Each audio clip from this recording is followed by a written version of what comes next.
-10 y hoy en nuestra entrevista matinal queremos hablar con un colectivo que aglutina a más de 300 grupos ecologistas distribuidos por pueblos y ciudades de nuestro país.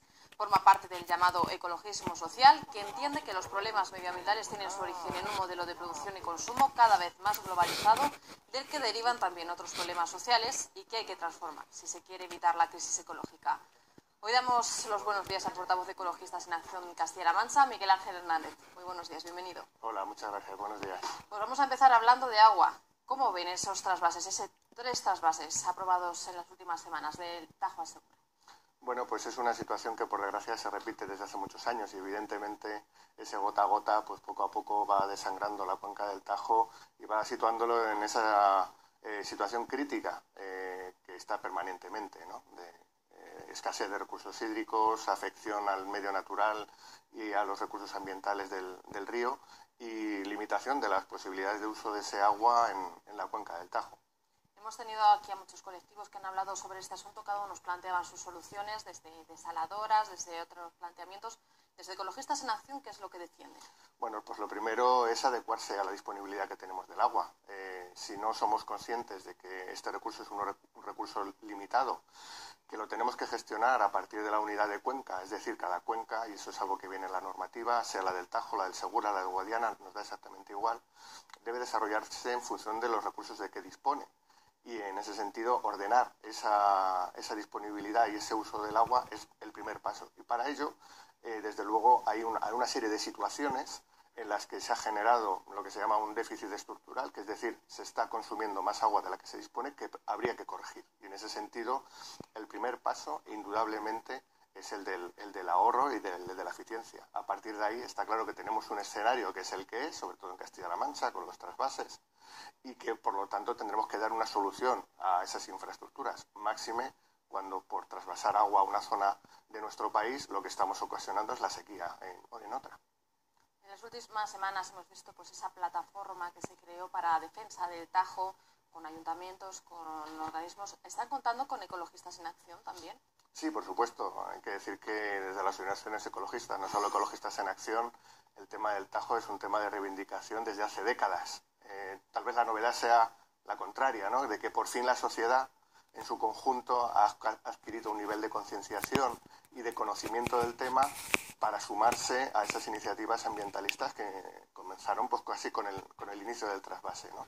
Es cierto que ahora pues ha adquirido un papel más preponderante la acción política, las situaciones pues también de alarma social en torno a estos temas, y nosotros lo que reclamamos es que seamos rigurosos, que seamos conscientes del problema que tenemos que atajar y que las soluciones que se den sean unas soluciones realistas que realmente se puedan llevar a cabo, no simplemente pues por hacer cierto tipo de manifestaciones o cierto tipo de recursos vamos a conseguir resolver este problema. Es algo mucho más complejo y hay que irlo viendo paso a paso. Pues vamos a ir tratando otros asuntos de la actualidad también castellano-manchega. Ustedes denuncian que esa reforma de la ley de caza va muy lenta. ¿Cómo debería ser?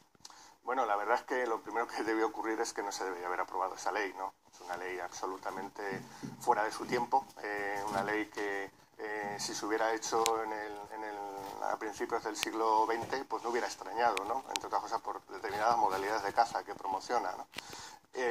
Y a partir de ahí, pues cada día que pasa es un día que perdemos en cambiar una ley que lleva ya un año en vigor y que plantea toda una serie de aspectos que son muy problemáticos. En primer lugar, para la propia caza, y me atrevo aquí, a pesar de ser ecologista, de hablar de la caza y de la gestión cinegética. No se puede plantear una caza que en realidad no es caza, que es tiro al blanco, que es utilizar especies de granja para cazarlas y promocionar ese tipo de caza porque se dice que es muy rentable económicamente, discurso que, por cierto, no es cierto. Eso para empezar. Pero es que luego, además, la ley se ha hecho totalmente de espaldas al resto de colectivos e intereses que hay en torno al medio natural y que se ven afectados por esta actividad. No puede ser que uno no pueda andar por el campo sin preocuparse de que por espantar a una especie de caza pues pueda recibir una multa entre 3.000 y 30.000 euros. O no puede ser posible que alguien, porque se le escape un perro, pueda ver que se le abate porque se considera que es un animal asilvestrado. Hay toda una serie de conceptos totalmente arcaicos que hay que cambiar. Y cada día que pasa, desde el día que se aprobó esa ley, es un día que perdemos para recuperar una legalidad y una racionalidad que no existe ahora mismo en la legislación cinegética de Castilla-La Mancha. ¿Cómo sería para Ecologistas en Acción un modelo de caza sostenible, digamos? Bueno, fundamentalmente aquel que se nutre de las especies y de las poblaciones que da la propia naturaleza, evidentemente. Además, no es algo que digamos nosotros. Hay muchos colectivos cinegéticos, por desgracia poco representados en esta región, también hay que decirlo, que lo que apuestan es por un modelo de caza que se base en la explotación racional de las poblaciones naturales. Es decir, no podemos cazar ni más perdices, ni más conejos, ni más tórtolas, etcétera, de los que la naturaleza nos ofrece como posibilidad de aprovechar racionalmente. Y a último, lo que no podemos hacer es acabar con esas poblaciones. Ya nos está ocurriendo con la tórtola, con la codorniz. Para suplir eso, ¿qué es lo que se hace en nuestra región? Pues se sueltan especies de granja, con lo cual los cotos de caza dejan de ser un lugar donde hacer una caza racional y hasta, si se me permite la expresión, deportiva, y se convierten simplemente en un tiro al blanco. Abrimos una jaula y disparamos. Eso desde luego no es caza, es otra cosa. Y nosotros creemos que de eso hay que alejarse. Pues nos vamos a desplazar hacia la provincia de Cuenca. ¿Están ustedes conformes con esa ampliación de la zona cepa de la laguna del Hito? Pues sí, entre otras cosas porque es una demanda, no voy a decir que histórica, pero ya antigua también de los colectivos ecologistas. Hay que recordar que en la zona del Hito ya, lo que es la propia laguna, entró a formar parte de la Red Natura 2000, pero en aquel entonces, cuando se hizo la planificación de esta zona, se constriñó muchísimo la superficie a proteger y se olvidó que en torno a toda la zona de la laguna del Hito había una zona de importancia para las aves que ya estaba reconocida en Europa como tal y que merecía también ese calificativo.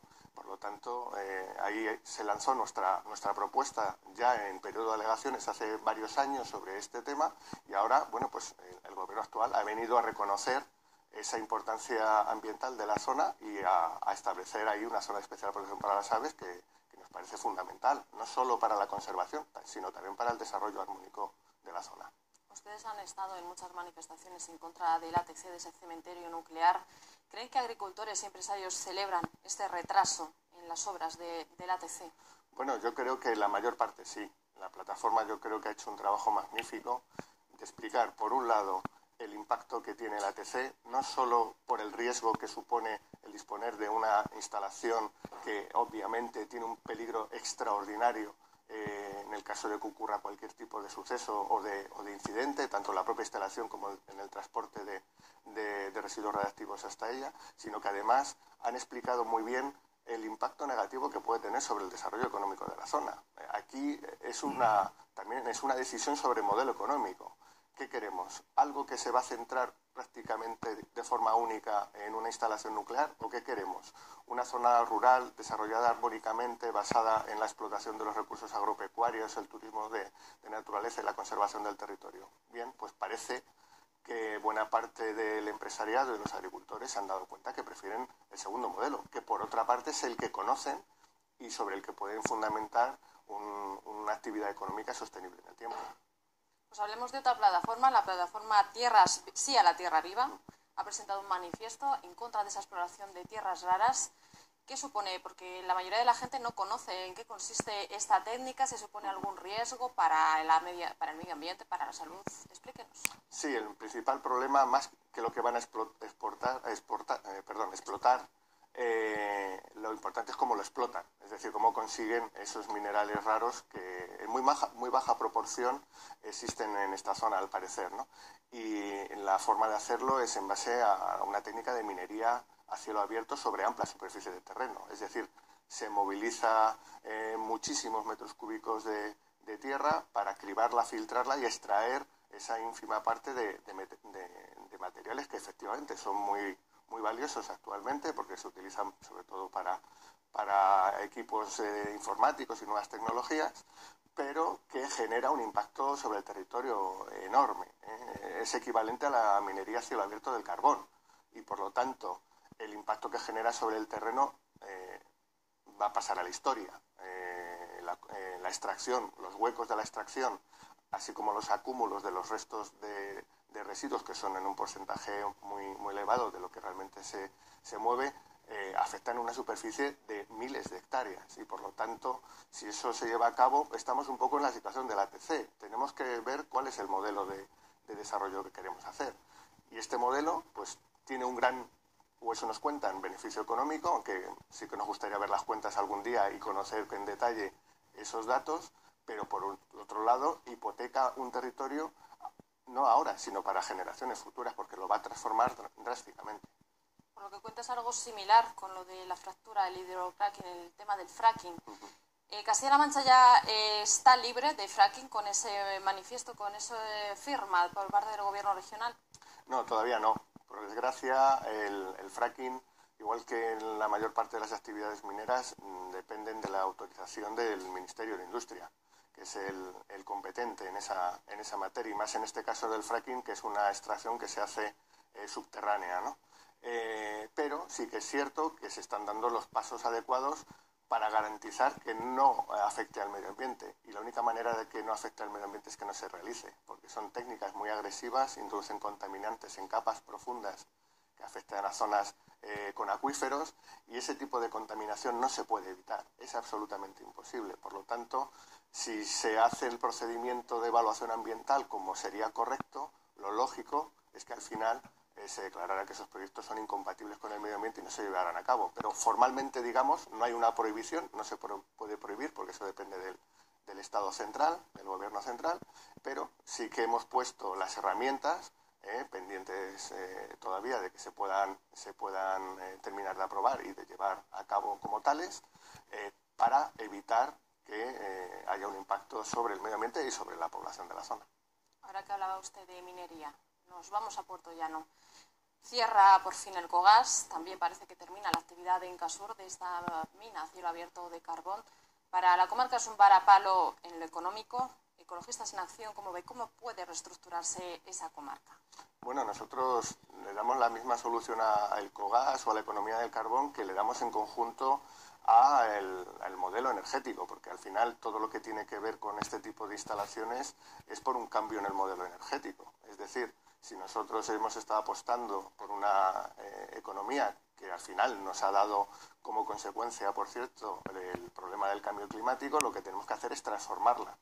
El problema es que aquí no se han cumplido los pasos, no se ha previsto esta situación, y nos encontramos ahora con que pues, todos esos trabajadores se han encontrado sin alternativas a las que dedicarse. Si la empresa y los gobiernos hubieran previsto esta situación, ahora mismo seguramente en Puerto Llano, en vez de haberse cerrado años atrás pues, otras plantas que estaban dedicadas a energías renovables, fundamentalmente solar, pues ahora habría una alternativa de trabajo. Nosotros creemos que, desde luego, el cambio de modelo también permite trasvasar y trasladar esa carga de trabajo y esos empleos a otras industrias alternativas, innovadoras, y además, en este caso que hablamos de explotaciones que tienen que ver con el uso de la energía, de energías que nos van a permitir afrontar mucho mejor los riesgos y los problemas del cambio climático. Los gobiernos han fallado en eso y por eso estamos en esta situación. Pues Miguel, estamos llegando ya al final de nuestro tiempo de entrevista. Ahora que estamos inmersos en plena negociación con los presupuestos regionales de 2016, ¿cómo ven las partidas destinadas a medio ambiente? ¿Se ha ampliado en algo? Ustedes denunciaban que en los últimos 4 años había habido muchos recortes en este sentido. Sí, la verdad es que se ha sufrido una disminución enorme. Desde el año 2010 hasta ahora, los presupuestos en medio ambiente han decaído en torno a un 40%, que es mucho más que la media de otras partidas que ha habido en esos presupuestos. Está claro que para determinados gobiernos el medio ambiente no ha sido una prioridad. Nosotros esperábamos que este año se corrigiera algo esa situación, y por desgracia nos hemos encontrado con que no. Este año los presupuestos en medio ambiente alcanzan en torno a los 107 millones de euros y el año pasado teníamos 110. También es cierto que el año pasado estábamos en periodo electoral y siempre se permiten algunas alegrías más en términos presupuestarios. Nosotros, desde luego, lo que le pedimos al Gobierno de Castilla-La Mancha es que sea consciente de que el medio ambiente no es solo una necesidad desde el punto de vista de la conservación y de la calidad de vida de nuestros ciudadanos. Es que es una alternativa en términos de actividad económica, y que hoy día apostar por el medio ambiente es generar esa actividad, y por lo tanto esperamos y confiamos que en lo que queda ahora de trámite parlamentario por lo menos se recuperen algunas líneas de actuación, por ejemplo la que tiene que ver con la educación y la divulgación ambiental, que es esencial para generar actividad económica en el medio rural y sobre todo para concienciar a nuestros jóvenes. Sin esa política, que es básica, y sin inversiones en esa política, que es básica, todo el resto de elementos que tiene que soportar el medio ambiente van a caer por su peso, y desde luego creo que eso no lo queremos nadie. Pues ya para terminar, un problema que hay muy cerca de aquí de la televisión, esa finca situada en el polígono de Benquerencia con restos de amianto. Lleva ya muchos años así. El gobierno regional se ha comprometido a tomar cartas en el asunto.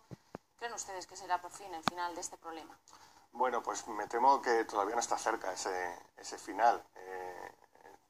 Por decirlo de alguna forma, es una bomba de relojería que tenemos aquí a las puertas de Toledo. Hoy por hoy parece que los datos de los análisis y de seguimiento de la zona confirman que está estabilizado el problema, pero claro, en cualquier situación esa acumulación de residuos y particularmente de amianto, que como todos sabemos es altamente contaminante y cancerígeno, puede movilizarse y pasar a contaminar aún más los suelos y sobre todo las aguas. Por lo tanto, hace falta que alguien por fin le ponga el cascabel al gato. A nosotros nos gustaría que la Junta iniciara un expediente firme de reclamación sobre todo a quienes son titulares de los terrenos, de eliminación de esos residuos, y si no, que asuma que lo puede hacer trasladando luego el coste de esa operación a quienes deberían ser los responsables de la misma, para que no costara al erario público. Pero de luego lo que no es de recibo es que mantengamos durante años y años esa situación en un sitio tan próximo a una zona altamente habitada como es Toledo. Miguel Ángel Hernández, portavoz de Ecologistas en Acción en Castilla-La Mancha. Le emplazamos a otra entrevista porque son muchos los asuntos medioambientales que nos preocupan en Castilla-La Mancha. Cuando queráis. Muchas gracias a vosotros. Bueno, pues son las 9:06.